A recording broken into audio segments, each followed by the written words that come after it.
Assalamualaikum warahmatullahi wabarakatuh. Innal hamdalillah nahmaduhu wa nasta'inuhu wa nastaghfiruh wa na'udzu billahi min syururi anfusina wa sayyiati a'malina.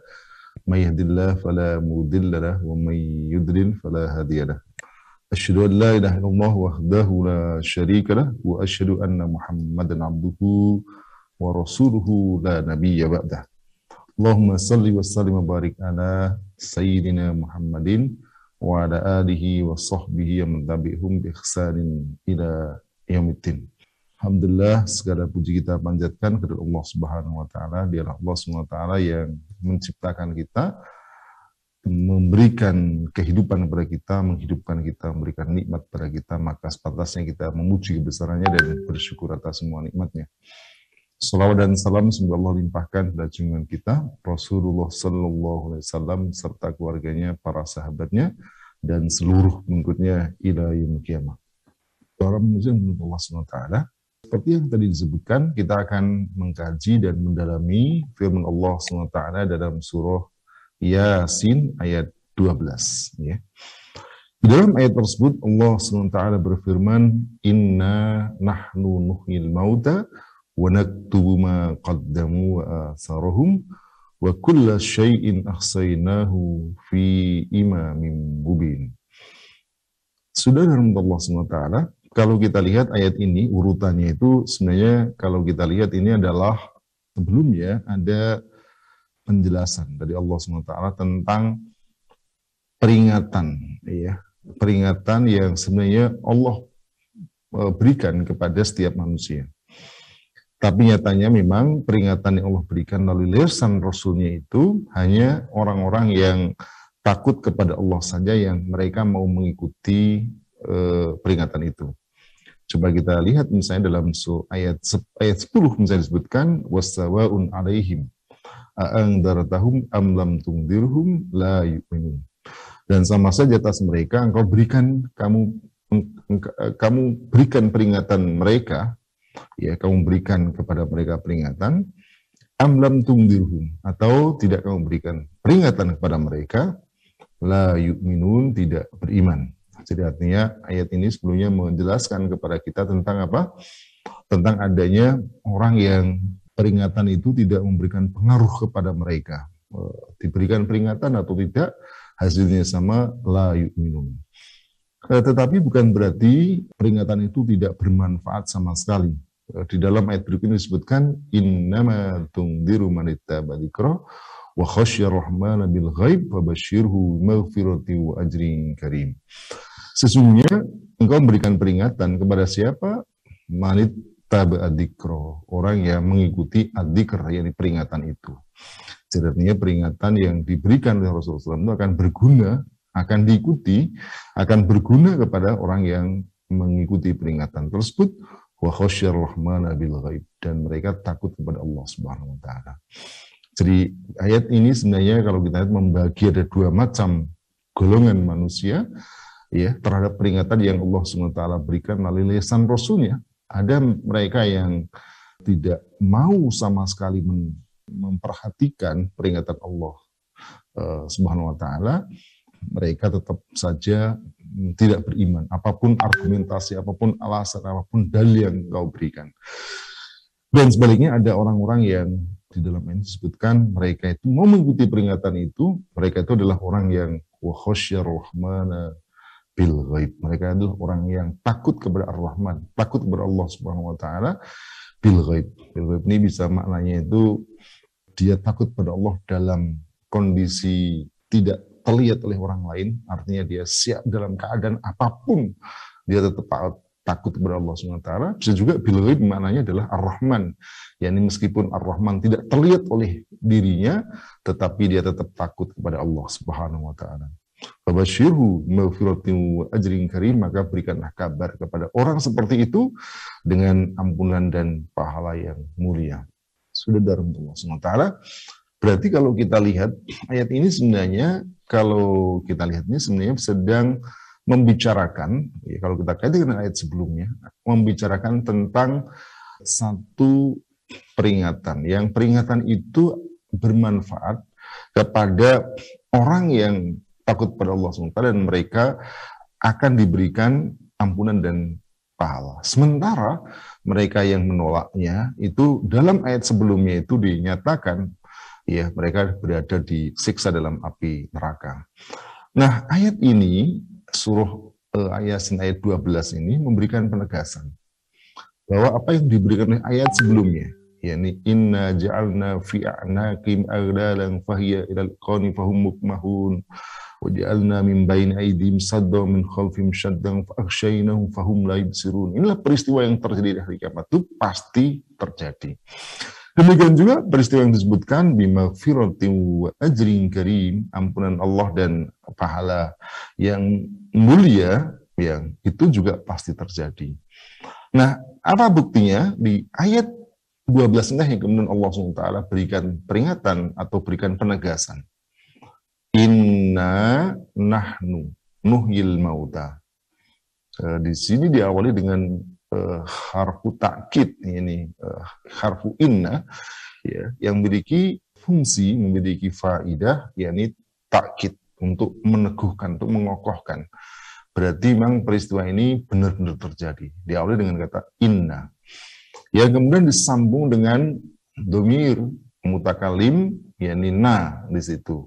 Sesungguhnya kami, ya, kami di sini kembali kepada Allah Subhanahu wa Ta'ala. Lalu kemudian disebutkan nahnu nuhyil mauta. Di sini ada kata nuhyi itu maknanya juga kami. Sesungguhnya kami menghidupkan al-mauta, orang-orang mati. Nah, di sela-sela antara kata inna dengan nuhyi ada kata nahnu. Nahnu ini sebenarnya tanpa ada kata nahnu itu sudah jelas bahwa nuhyi yang menghidupkan itu dari Allah SWT. Tapi kemudian ditaruh domir nahnu, ya, yang ini menurut para ulama disebut sebagai apa? Domirul fasl. Domirul fasl adalah domir yang memisahkan antara mubtada dengan khabarnya. Ya, domirul fasl. Nah, ini fungsi apa? Untuk lil ikhtisos, untuk memberikan pengkhususan bahwa kami, benar-benar kami, bukan yang lain. Ya. Kemudian juga bisa memberikan makna litakwiyah, untuk memberikan pengukuhan, penegasan bahwa benar-benar kami. Ya. Nah, ayat ini memberitakan kepada kita bahwa Allah SWT benar-benar akan nuhyil mauta, menghidupkan orang-orang mati. Menghidupkan orang mati di sini adalah menghidupkan mati setelah mereka jadi, kalau kita lihat ada ayat sebelumnya, ya, dan juga nanti kita lihat dalam ayat-ayat yang lain, bahwa al-ihya atau menghidupkan di sini adalah pada saat hari kiamat kelak. Ya, Allah SWT memastikan ini terjadi. Inna nahnu nuhyil mauta. Mungkin sebelum masuk lanjutnya, saya ingin sedikit singgung tentang kata nahnu di situ. Nahnu dalam ayat ini sebenarnya kalau dalam bahasa Arab memiliki dua makna. Bisa maknanya itu ditaksir, menunjukkan banyak. Ya. Jadi kalau ana itu mutakalim wahdah, satu orang, saya, aku. Ya. Tapi kalau nahnu itu memberikan makna mutakalim jamak, ya, kami, banyak orang, ditaksir. Lalu bagaimana mungkin Allah SWT yang dalam banyak ayat disebut sebagai Allahu Ahad, la ilaha illa huwa, ya Allah itu hanya satu. Bagaimana disebut dengan kata nahnu? Maka nahnu ini memberikan makna lain, bukan litakfir untuk menunjukkan makna yang jumlahnya banyak, tetapi memberikan makna litakdim, untuk mengagungkan, untuk memuliakan Allah SWT. Atau kalau dikatakan oleh Muhammad Al-Amin Al-Harori, beliau katakan bahwa nahnu di sini juga bisa litaksir, tapi bukan taksir Allah SWT, tapi litaksiri sifatihi. Jadi untuk menunjukkan tentang apa? Tentang banyaknya sifat-sifat Allah Subhanahu wa taala. Ya, apa namanya? Likasrotis sifat, untuk menunjukkan banyaknya sifat-sifat Allah SWT. Yang kita tahu sendiri, sifat Allah SWT sangat banyak, yang diantara disebutkan adalah apa yang terdapat dalam Asmaul Husna, yang itu tercermin dari sifat Allah. Mesti juga Kita tahu tidak semua itu memberi apa istilahnya, tidak semua termuat dalam Al-Asmaul Husna itu. Saya ingin mengatakan ayat ini memberikan satu penegasan kepada kita bahwa Allah SWT pasti akan menghidupkan orang mati. Inna nahnu nuhyil mauta. Berarti sebenarnya ini ayat ini itu sebenarnya memberikan, sekalipun pendek, ini memberikan perkara penting. Yang pertama tentu ini penegasan tauhid, tuh Allah itu ada, ya. Karena Allah SWT disebutkan nuhyi, kami menghidupkan, berarti Allah itu ada. Jadi kalau ada orang yang mengatakan mana dalilnya dalam Al-Quran Allah itu ada, ya banyak. Ya di antaranya seperti ini. Ya, ketika Allah memberitakan nahnu nuhyi, bagaimana tidak ada Allah itu menghidupkan.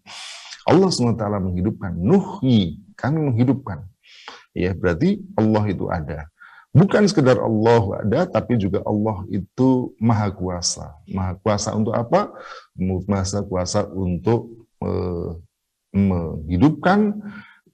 Allah juga berkuasa untuk mematikan. Yuhyi wa yumit. Allah SWT berkuasa untuk menghidupkan dan mematikan.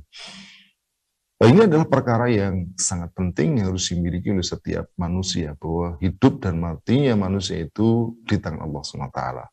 Sebagaimana Allah SWT pertama kali menghidupkan manusia dari tiada menjadi ada, maka begitu juga Allah SWT mudah untuk menghidupkan kembali manusia setelah kematiannya. Ini kan sebenarnya kalau kita lihat ayat sebelumnya tentang orang-orang yang tidak berguna, peringatan bagi mereka itu kenapa? Di antaranya mereka tidak meyakini dengan keyakinan penuh bahwa Allah SWT itu benar-benar berkuasa untuk menghidupkan kembali kalau manusia sudah mati. Ya, andai mereka yakin bahwa Allah SWT itu berkuasa untuk menghidupkan kembali orang-orang yang mati, bahkan bukan hanya menghidupkan kembali, tapi sebenarnya kalau kita lihat tujuan menghidupkan kembali apa? Yakni nujazihim. Allah SWT akan memberikan balasan kepada mereka. Ya, kalau kita dalam ayat-ayat yang lain. Dan nanti kita lihat dalam bagian ayat berikutnya memang begitu. Allah SWT menghidupkan manusia dalam rangka untuk memberikan balasan. Dan dengan balasan di akhirat itulah maka tegak keadilan yang sesungguh-sungguhnya, sebenar-benarnya, tidak ada seorang pun yang didolimi. Ya. Coba bayangkan, saudara Allah SWT, di dunia ini betapa banyak orang yang jahat, ya, orang jahat, ya, tetapi belum menerima hukuman atas kejahatan dia, malah dia menjadi penguasa, uangnya berlimpah, sampai mati, belum sempat dipenjara atau menerima hukuman atas perbuatan yang dilakukan. Terus sebaliknya, ada orang-orang yang baik, jujur, dan seterusnya, ya, tapi hidupnya susah, ya, sampai mati, dia belum menikmati buah dari kebaikan yang dia kerjakan. Nah, Allah SWT memastikan dengan dihidupkannya kembali, lalu di akhirat kelak, lalu Allah SWT memberikan balasan atas apa yang mereka kerjakan, maka tidak ada seorang pun yang didolimi. Oleh karena itu, ini yang ditegaskan juga dalam surah Yasin, ya, ayat 54. Di dalam surah Yasin ayat 54, Allah SWT berfirman, فَالْيَوْمَ لَا تُظْلَمُ نَفْسٌ شَيْئًا وَلَا تُجْزَوْنَ إِلَّا مَا كُنْتُمْ تَعْمَلُونَ. Di dalam ayat disebutkan, فَالْيَوْمَ, pada hari itu, لَا تُظْلَمُ نَفْسٌ شَيْئًا, tidak ada satupun jiwa yang didolimi. وَلَا تُجْزَوْنَ إِلَّا مَا كُنْتُمْ تَعْمَلُونَ, dan kamu tidak diberikan balasan, ya, kecuali apa yang telah kamu kerjakan. Di dalam ayat itu sesungguhnya hari kiamat itu, maka dengan adanya hari kiamat maka tidak ada seorang pun yang didolimi. Apa itu dolim? Dolim itu ketika, ya tadi saya katakan, orang yang baik tidak mendapatkan hukuman, maksud saya orang jahat tidak mendapatkan hukuman, yang jahat justru mendapatkan kenikmatan. Itu adalah dalam tanda kutip kedoliman, karena namanya doa, karena disebut dengan adil itu adalah ketika apa? Memberikan balasan kebaikan dengan kebaikan dan memberikan balasan kejahatan atas kejahatan. Nah, di akhirat tak ada seorang pun yang didolimi, karena apa? Karena semuanya dibalas. Tujzauna ma kuntum la tujzauna illa ma kuntum ta'malun. Tidak ada seorang pun yang diberikan balasan kecuali apa yang dia kerjakan. Nah, walhasil saya ingin tegaskan kembali dalam ayat ini, ketika Allah SWT berfirman, inna nahnu nuhyil mauta, maka setidaknya itu ada dua aspek yang harus diyakini. Ya. Yang pertama adalah iman kepada Allah SWT beserta kekuasaan yang Allah SWT miliki. Apa itu? Al-ihya wal imad, dari kekuasaan untuk menghidupkan dan kekuasaan untuk mematikan. Nah, ayat ini menegaskan bahwa Allah SWT ada dan Allah SWT punya kuasa untuk menghidupkan manusia yang mati. Dan bagi Allah itu bukan sesuatu yang sulit, ya. Wa alallahi, atas Allah itu, yaitu sesuatu yang yasir, sesuatu yang mudah bagi Allah SWT. Wa dzalika alallahi yasir. Yang demikian itu, yang menghidupkan orang yang mati, bagi Allah sesuatu yang yasir, yang mudah, yang gampang. Bagaimana mungkin Allah bisa menghidupkan manusia yang sebelumnya tidak ada, lalu kemudian tidak bisa menghidupkan kembali setelah kematiannya? Tentu lebih mudah bagi Allah Subhanahu wa Ta'ala. Baik, di dalam ayat berikutnya kemudian disebutkan apa? Wa naktubu ma qaddamu, dan kami catat ma qaddamu, apa yang mereka perbuat. Hadirin pemirsa yang menurut Allah SWT, kita perhatikan tadi, jadi ayat ini tidak hanya memberikan kepada kita penjelasan tentang maut, ihyaul maut, jadi menghidupkan orang mati, tapi sebenarnya bagian berikut ini memberikan tujuan, ya, bahwa mereka akan diberikan balasan, dan balasan yang paling adil adalah apa? Adalah sesuai dengan amal yang dikerjakan. Agar itu tujuan tercapai apa? Berarti semua amal manusia dicatat oleh Allah SWT tanpa terkecuali.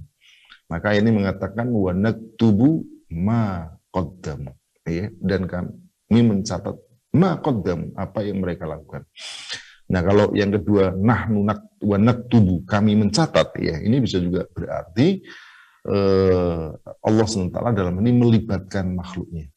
Ya, nahnu, ya, naktubu, kami mencatat, bisa melibatkan makhluknya, karena dalam beberapa ayat dan juga beberapa hadis Nabi diterangkan bahwa yang mencatat adalah para malaikat Allah Subhanahu wa Ta'ala.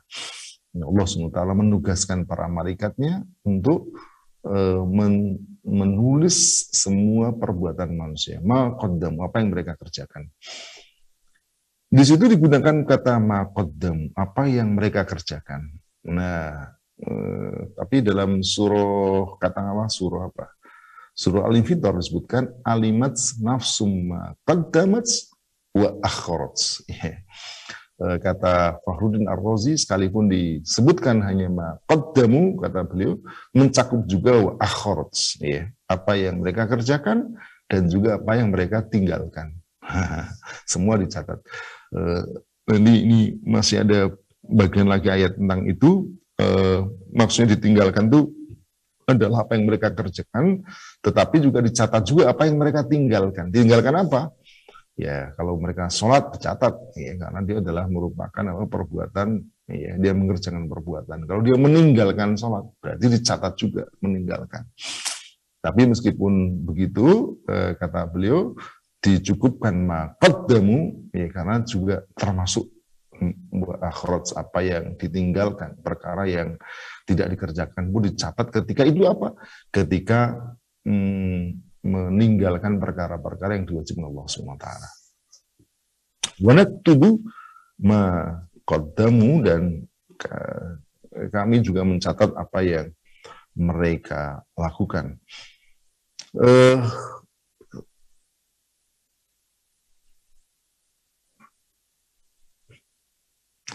Kemudian makna wa asaruhum, ya, asar ini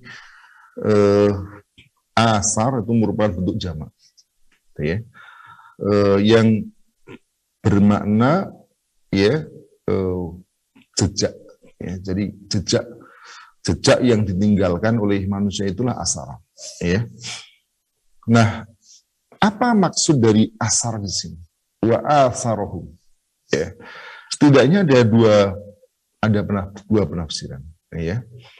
Misalnya yang pertama mengatakan bahwa asar di sini adalah jejak kaki, ya, yang dicatat.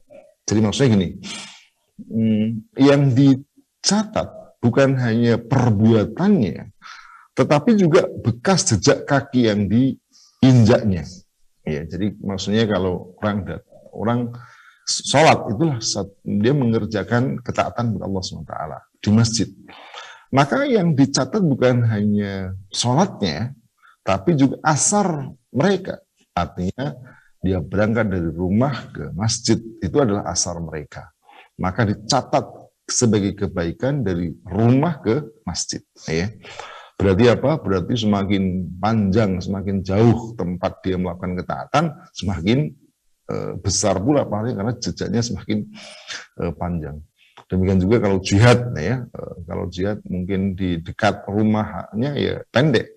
Jihad adalah satu kewajiban dicatat, tapi bukan hanya jihadnya, dari pergi dari rumah sampai di medan jihad, di medan perang, maka dicatat sebagai sebuah kebaikan sampai pulang lagi ke rumah, ya.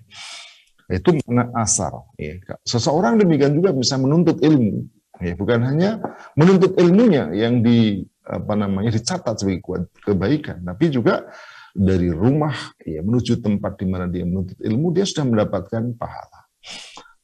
Lalu mana dalilnya? Dalilnya adalah hadis Nabi SAW yang diriwayatkan oleh Ibnu Musanna dari Jabir radhiyallahu anhu.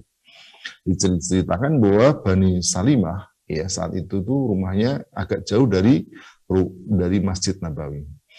Lalu Bani Salimah itu ingin berpindah rumah ke dekat masjid. Ya mungkin dalam pikirannya dengan dekat rumah tentu akan lebih memudahkan. Tapi apa yang terjadi? Rasulullah SAW justru berkata kepada mereka. Apa yang beliau katakan? Beliau mengatakan, ya Bani Salimah diyarokum, innaha tuktabu asarokum. Nah ini yang digunakan sebagai dalilnya. Ya Bani Salimah, wahai Bani Salimah, diyarokum, tetaplah kamu berada di rumahmu. Innaha tuktabu asarukum. Ya sesungguhnya dicatat juga asar kamu, yakni bekas-bekas jejak langkah kakimu. Jadi ini yang menjadi dalilnya. Asar di sini maknanya adalah bukan hanya perbuatannya, tetapi tempat menuju perbuatannya tadi.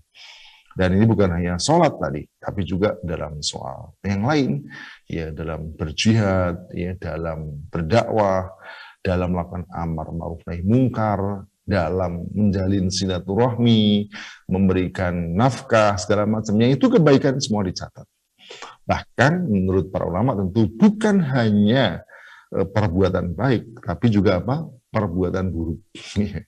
Jadi kalau orang misalnya mau mencuri, kalau di dekat rumahnya mungkin ya dia dicatat mencurinya, tapi juga dicatat melangkah dari rumah menuju tempat pencurian. Semakin panjang dia melakukan kejahatan, jejaknya semakin berat juga dosa yang akan ditanggungnya. Itu makna asar. Ya, jadi asar adalah memang betul-betul asar dalam pengertian jejak kaki yang ditinggalkan. Nah, kemudian penafsiran yang kedua, asar di sini adalah apa? Al-hasanah awis sayi'ah, kebaikan atau keburukan yang ditinggalkan. Itu adalah asar. Ya. Itu makna asar yang kedua. Ya. Kalau maqaddamu itu berarti apa? Berarti adalah perbuatan yang mereka kerjakan selama di dunia. Maqaddamu. Ya. Selama mereka di dunia, mereka dicatat perbuatannya, amalnya. Apakah amal yang hasanah atau amal yang sayyi'ah, amal yang baik atau amal yang buruk. Nah, ketika disebutkan wa asarohum, berarti bukan hanya perbuatannya mereka, tapi al-hasanah atau as-sayyi'ah, yang ditinggalkan setelah dia meninggal. Yang kemudian yang ternyata al-hasanah atau sayyi'ah itu masih ada di tengah kehidupan sekalipun dia meninggal. Nah, mereka yang menafsirkan penafsiran kedua ini didasarkan beberapa dalil lain. Misalnya dalam hadis yang diriwayatkan oleh Imam Muslim, ya. Dalam hadis Imam Muslim disebutkan man sanna fil islami sunnatan hasanatan falahu ajruha wa ajru man amila biha ba'dahu min ghairi ayyan kuso min ujurihim syai'un. Jadi disebutkan man sanna fil islami sunnatan hasanah. Siapa yang membuat sebuah sunnah hasanah, membuat kebiasaan baik, membuat tradisi baik, ya. Berarti apa? Berarti kalau sunnatan hasanah itu berarti apa? Berarti dia yang mempelopori, ya, dia yang mendahului dan kemudian mengikutlah orang lainnya, ya. Ketika orang membuat sebuah kebiasaan baik, sunnah hasanah, ya, yang sebelumnya tidak ada, dia buat ada. Contohnya misalnya, ya, di kampung itu belum ada majelis taklim, lalu kemudian dia buat majelis taklim, ya, sunnah hasanah, ya. Sebelum itu belum ada apa istilahnya pendidikan, dia buatlah pendidikan di situ, sunnah hasanah. Sebelum itu belum ada sholat jamaah, dia buat sholat jamaah, sunnah hasanah, ya. Sebelum itu belum ada dakwah di kampung itu, dia buat kelompok-kelompok untuk berdakwah, maka dia membuat sunnah hasanah.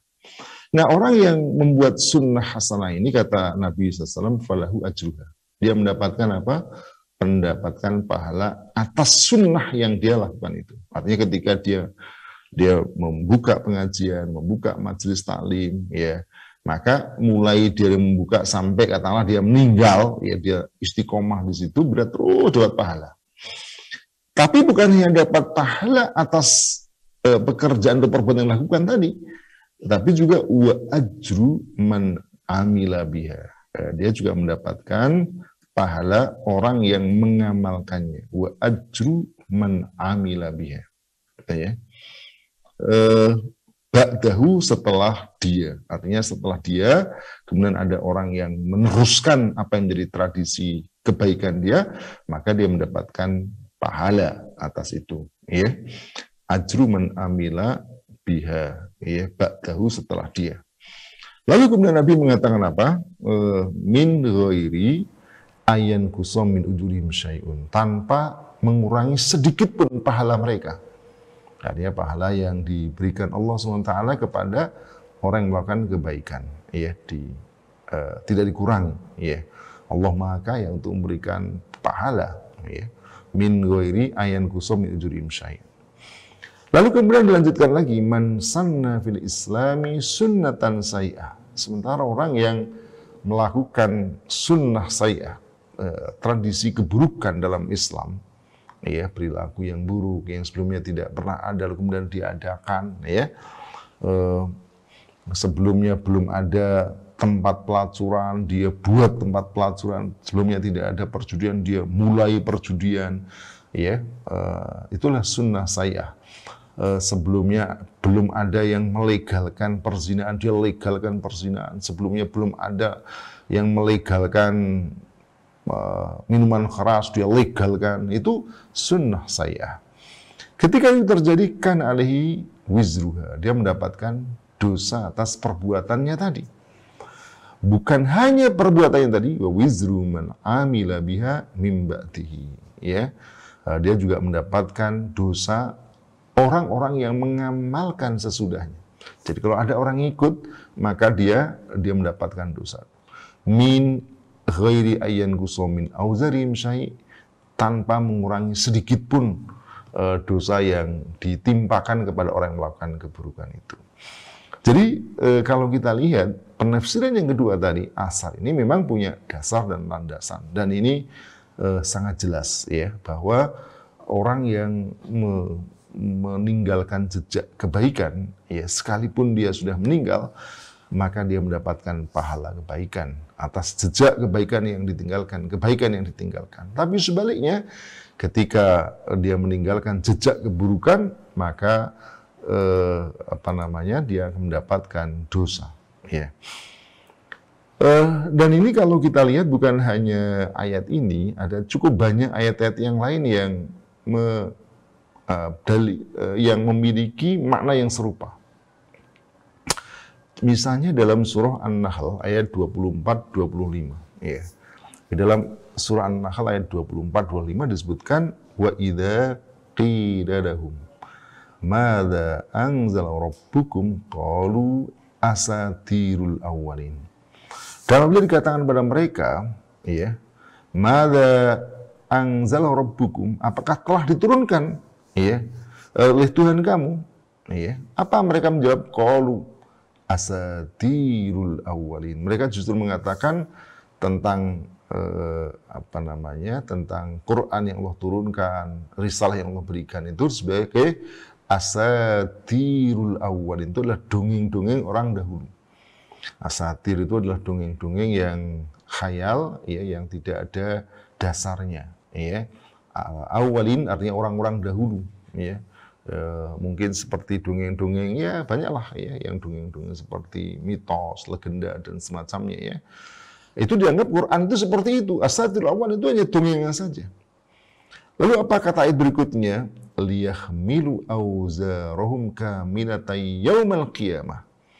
Maka mereka yang ucapan itu, ucapan asatirul itu, liyahmilu auzarahum, itu membuat mereka memikul dosa-dosa mereka kamilatan, sepenuh-penuhnya. Jadi ketika mereka menyampaikan tuduhan tak berdasar dalam Al-Quran sebagai asatirul awwalin, maka mereka mendapatkan dosa atas perkataan yang diucapkan pada hari kiamat. Apakah hanya dosa dia ucapkan? Bukan. Coba kita lihat berikutnya.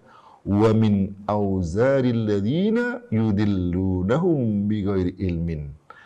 Dan dosa, ya, orang-orang yang yudillunahum, orang-orang yang mereka sesatkan tanpa ilmu. Jadi ketika dia membuat katakanlah tuduhan yang batil, tuduhan palsu, tuduhan sesat, lalu kemudian ada orang yang terpengaruh dari ucapannya itu, ya, mengikuti, maka dia mendapatkan dosa. Bukan hanya dosa yang dia katakan, tapi juga mendapat bagian dosa ketika ada orang yang mengikuti, ya. Auzaril ladzina yudillunahum bighairi ilm illa ala sama yazirun, maka amat buruklah dosa yang mereka pikul. Nah, apa di antaranya kalau kita lihat, ya, nanti kita mungkin bisa diperdalam dalam diskusi atau tanya jawab nanti, ya. Dari beberapa ayat juga beberapa hadis, ya, ini menunjukkan kepada kita bahwa betul yang disebut dengan asar ini adalah adalah jejak kebaikan dan keburukan yang ditinggalkan setelah kematian, yang itu membuat dia mendapatkan apa? Kiriman pahala dan kiriman dosa. Kalau kebaikan mendapatkan kiriman pahala, jika itu dosa dia mendapatkan kiriman dosa. Ada yang menarik dari apa yang dikatakan oleh Syihabuddin Al-Alusi dalam tafsirnya Ruhul Ma'ani. Beliau menyebutkan beberapa contoh, ya. Kata beliau, termasuk dalam hal ini adalah peninggalan yang baik adalah kitab yang ditulis ya, dan bangunan di jalan Allah Subhanahu wa taala. Jadi ketika orang menulis kitab, lalu kemudian kitabnya berisi ajakan kepada Islam, dengan kitab itu orang mengikutinya, dia mendapatkan itu adalah asar kebaikan dan dia mendapatkan pahala atas usahanya menulis itu, dan dia juga mendapatkan pahala dari orang yang mengikutinya. Nah, sebaliknya tentu saja buku tulisan yang berisi kedustaan, fitnah, ya, mendiskreditkan Islam, menyebut Islam sebagai ancaman, menyebut Islam sebagai perusak, ya, dan segala macamnya, atau ajaran Islam disebut merusak, khilafah sebagai ancaman. Dia telah berdosa atas ucapannya itu. Dan dia bukan hanya berdosa atas ucapannya, tapi ketika ada orang ikut terpengaruh, ikut mempromosikan, Masya Allah, dia mendapatkan. Dan sekarang zamannya zaman apa? Medsos, ya lebih berat lagi. Kalau dia ngomong gitu, disoting, lalu kemudian tersebar luas, yang terpengaruh bukan hanya satu. Tentu dia bersyukur apabila ucapannya adalah kebaikan. Dia mendapatkan pahala di akhirat kelak, meski dia sudah meninggal. Tapi kalau ucapannya seperti yang disebutkan dalam hadis, dalam ayat tadi, menuduh Quran, menuduh Islam, menuduh Allah, menuduh Rasulnya, tentu dia mendapatkan itu. Kemudian Syaikhul Al-Alusi juga mengatakan apa? Peninggalan buruk adalah penetapan undang-undang yang dolim dan lalim. Ya, jadi ketika satu orang, ya, apalagi penguasa membuat undang-undang yang dolim, maka dia mendapatkan hukuman, mendapatkan dosa atas undang-undang yang dia buat itu. Ya, bayangkan undang-undang yang membolehkan perzinahan, yang sebelumnya tidak boleh menjadi boleh, maka dia mendapat kiriman dosa atas orang-orang ketika orang berzina, orang yang minum khamar, demikian juga seterusnya. Demikian juga berbagai macam prinsip-prinsip kejahatan yang lainnya. Ya, baik. Lalu kemudian dalam ayat ini ditutup dengan kalimat ya wa ahsaynahu wa kulla syai'in ahsaynahu fi imamin mubin, dan segala sesuatu kulla syai' ahsaynahu, kami kumpulkan fi imamin mubin, dalam imam yang terang, ya. Ini namanya ta'mim ba'dal khos. Jadi artinya sebelumnya hanya bicara tentang apa yang ditulis Allah SWT adalah ma qaddamu asarhum, tapi kemudian ayat ini disebut kulla syai'. Yang dicatat oleh Allah SWT bukan hanya perbuatan mereka, bukan hanya asar mereka, bahkan segala sesuatu semua dicatat Allah SWT. Ya. Di mana ditaruhnya fi imamim mubin. Ya, maksud imam di sini menurut para ulama maknanya adalah kitab. Ya, fi kitabim mubin. Sebagian mengatakan itu adalah di Lauhul Mahfuz. Jadi semuanya tercantum, sudah tertulis di Lauhul Mahfuz. Baik, sebelum saya akhiri, barangkali kalau ada nanti pertanyaan, saya ingin menegaskan apa yang kita bahas pada malam hari ini. Berarti ayat ini sebenarnya memberikan peringatan sangat keras kepada kita. Untuk apa? Untuk berhati-hati dalam perbuatan dan ucapan. Terlebih perbuatan dan ucapan itu akan diikuti, ditiru orang lain. Tentu merupakan satu kegembiraan, kebahagiaan, manakala perbuatan, ucapan kita yang ditiru oleh orang lain adalah kebaikan.